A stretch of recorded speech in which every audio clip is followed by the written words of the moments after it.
ආයිබන් සියලු දෙනාම සාදරයෙන් පිළිගන්නවා අපේ channel එකට. ඉතින් ඔන්න අද අපි කතා කරන්නේ ලංකාවට ආවේනික සර්පයෙක් ගැන. ඉතින් ලංකාවට ආවේනික වුණත් මේ සර්පයා උග්‍ර විෂ කාණ්ඩයට අයත් වෙන සර්පයෙක්. ඉතින් අද අපි කතා කරන්නේ මුදු කරවලා ගැන. ඉතින් කලින් වීඩියෝ එකකදී අපි කතා කරලා තියෙනවා තෙල් කරවලා ගැන. ඉතින් තෙල් කරවලා සහ මුදු කරවලා අතර සමානකම් කිහිපයක්ම තියෙනවා, වෙනස්කම් කිහිපයකුත් තියෙනවා. අපි ඒව ගැන විස්තරාත්මකව මේ වීඩියෝ එකේදී කතා කරමු.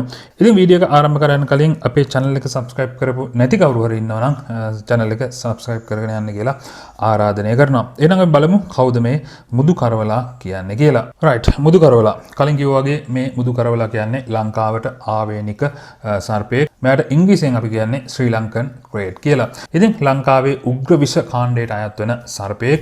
ඉතින් ඒ වගේම තමයි ලැජ්ජාශීලී නිවුණු සර්පයෙක්. ඒ කියන්නේ අපිට ඇග්‍රසිව් විදිහට පැන දෂ්ට කරන සර්පයෙක් නෙමෙයි. ඉතින් තෙල් කරවලා වගේම තමයි මෙයා රාත්‍රියට ක්‍රියාශීලී සර්පයෙක්. ඉතින් මීයන් කටුස්සන් හූනන් වගේ කුඩා සතුන් තමයි මෙයාගේ ප්‍රියතම ආහාර වෙන්නේ. ඉතින් මෙයා ගොඩක් වාසය කරන්න ප්‍රිය කරන්නේ නිවෙස් ආශ්‍රිතව තියෙන සිසිල් තෙත් ස්ථානවල, විශේෂයෙන් ලී ගොඩවල් ඇස්සේ, ගල් ගොඩවල් ඇස්සේ, උළු ගොඩවල් ඇස්සේ, ගඩොල් ගොඩවල් ඇස්සේ. ඉතින් ඒ වගේම තමයි වියලි තනකොළ ඇස්සේ මෙයා ඉන්න ප්‍රියතාවයක් දක්වනවා. ඉතින් මෙයාව ගොඩක් හම්බෙන්නේ තෙත් කලාපයේ තමයි, ලංකාවේ තෙත් කලාපයේ තමයි බහුලවම හම්බෙන්නේ.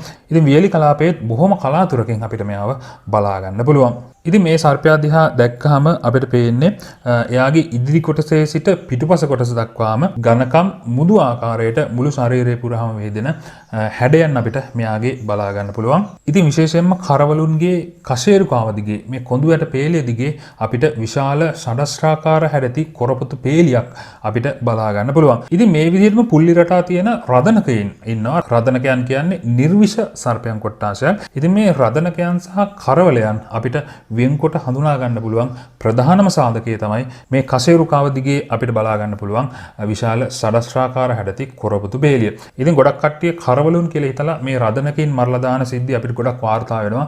ඉතින් කරවලුන් සහ රදනකෙන් මෙන්න මේ කොරපොතු බේලියෙන් අපිට වෙන්කොට හඳුනා ගන්න පුළුවන්. ඉතින් කරවලුන් උනත් රදනකෙන් උනත් අපිට සර්පයන් මරන්න කිසිම අයිතියක් නැහැ. ඉතින් ඒකත් මතක තබා ගන්න ඕන. ඉතින් සාමාන්‍යයෙන් මෙයා තෙල් ගාලා වගේ නිකන් දිලිසෙන ස්වභාවයක් මෙයාගේ ශරීරයේ අපිට බලා ගන්න පුළුවන්. ඉතින් මරකට බිත්තර 6ක් 8ක් පමණ ප්‍රමාණයක් මෙයා නිදහස් කිරීම සිද්ධ කරනවා. ඉතින් මෙයාගේ ඔළුව අපිට විශේෂයෙන්ම බෙදිලා වෙන් වෙලා නැහැ. ඔළුව තියෙන්නේ ඇඟට සමාන්තරවමයි. ඉතින් ඒ වගේම තමයි මෙයාගේ ශරීරයේ තද කළු පැහැති ස්වභාවයක් තමයි අපිට බලා ගන්න පුළුවන් වෙන්නේ. ඉතින් හොඳට වැඩුණු සතෙක් ගත්තොත් එහෙම සාමාන්‍යයෙන් අඩි 3.5ත් අඩි 5ක් දක්වා මෙයා වර්ධනය වීමේ හැකියාවක් තියෙනවා. right, ඊළඟ කාරණාව මෙයා දෂ්ට කරොත් එහෙම මොකද කරන්න කියන කාරණාව.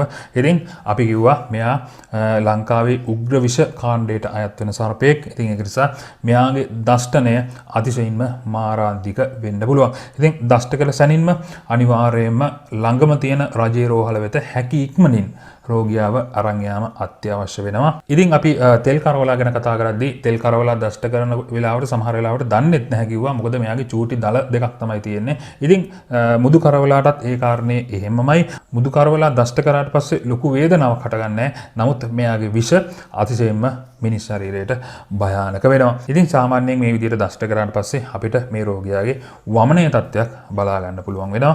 ඉතින් ඒ වගේම තමයි තෙල් කරවලාගේ වගේම තමයි මේ මුදු කරවලා දෂ්ට කරොත් එහෙම මිනිසාගේ ස්නායු පද්ධතියට මේක කෙලින්ම බලපෑමක් එල්ල කරනවා. ඉතින් අපි තෙල් කරවලා ගැන කතා කරද්දී අපි කතා කරා මෙයා නිින්දෙදි විශේෂයෙන්ම දෂ්ට කරන ස්වභාවයක්. ඉතින් මුදු කරවලත් ඒ විදිහට තමයි රාත්‍රියට ක්‍රියාශීලී නිසා නිින්දෙදි ගොඩක් දෂ්ටනයන් අපිට වාර්තා වෙනවා. ඉතින් හැමදාම කියනවා වගේ මේ සර්පේනුත් අපේ පරිසර සමතුලිතතාවයට අතිශයින්ම වැදගත් වෙනවා. ඉතින් ඒ වගේම තමයි මෙයා කොච්චර විෂ වුණත් අපිට මරන්න කිසිම අයිතියක් නැහැ. ඉතින් මේ වගේ සර්පයෙක් දැක්කොත් එහෙම අනිවාර්යයෙන්ම ආරක්ෂිතව සුදුසු පරිසරයකට මුදා හැරීම තමයි අපි සිද්ධ කළ යුත්තේ.